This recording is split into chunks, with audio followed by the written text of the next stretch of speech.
샬롬! 이 시간 사과 꿀팁을 함께 나눠보도록 하겠습니다. 먼저 사과 살아있는 말씀의 첫 번째 꿀팁 도입 영상을 함께 보실까요? 성경, 그것이 알고 싶다.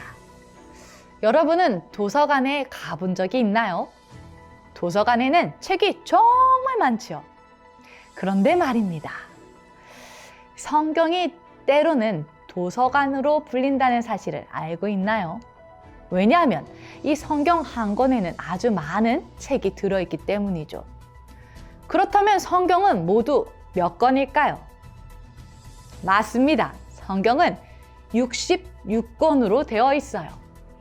하나님은 이 성경을 통해 우리에게 말씀하시고 그 말씀을 통해 우리를 인도하시기 때문에 성경은 그냥 문자가 적혀 있는 책이 아니라 살아있는 말씀이지요. 살아있는 하나님의 말씀이 과연 어떤 능력이 있는지 함께 알아볼까요?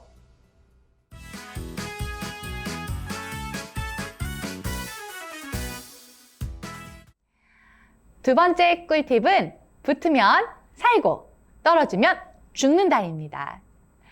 하나님의 말씀은 살아 역사하는 능력이 있음을 믿으시나요? 아멘. 이렇게 살아있는 하나님의 말씀을 이 전기와 그리고 이 전등을 통해서 유치부 어린이들에게 설명할 수 있는데요.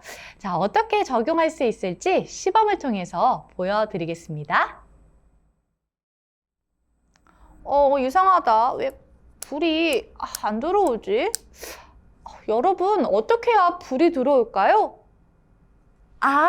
이 전기 콘센트에 꽂아볼까요?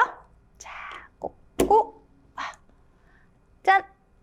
우와! 우리 친구들 불이 들어왔어요. 고장난 게 아니었네요.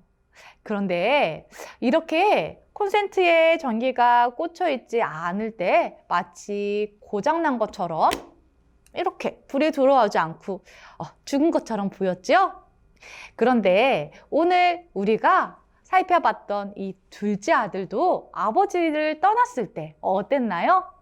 그래요. 그 아들은요, 아버지를 떠나서는 그전처럼 넉넉하게 살 수도 없었고 아무것도 할 수 없는 그런 삶을 살게 되었어요. 하지만 아들이 아버지께 돌아왔을 때, 죄를 누이치고 돌아왔을 때 어떻게 되었지요? 그래요. 다시 아버지의 아들로 회복되었어요.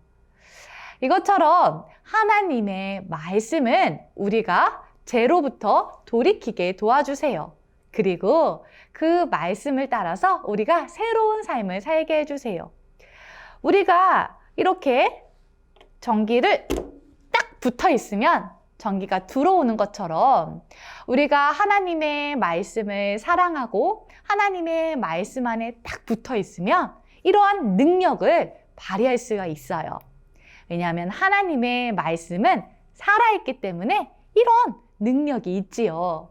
하지만 말씀을 떠나 산다면 우리는 죄를 깨닫지도 못하고 마치 이렇게 전기가 들어오지 않는 이 전구처럼 우리는 아무것도 할 수 없는 마치 죽어있는 상태처럼 되어버리고 말아요. 우리 친구들은 능력 있는 하나님의 자녀로 살아가길 원하나요? 그렇다면 살아있는 하나님의 말씀을 읽고 사랑하세요. 하나님의 말씀에 딱 붙어 있기만 하면은 우리 친구들이 이렇게 능력 있는 하나님의 자녀로 살게 돼요. 유치부 사역자 여러분, 살아있는 하나님의 말씀이 어린이들의 마음에 역사하도록 또 한 주간 귀하고 복된 시간을 보내시길 축복합니다. 다음 주에 만나요.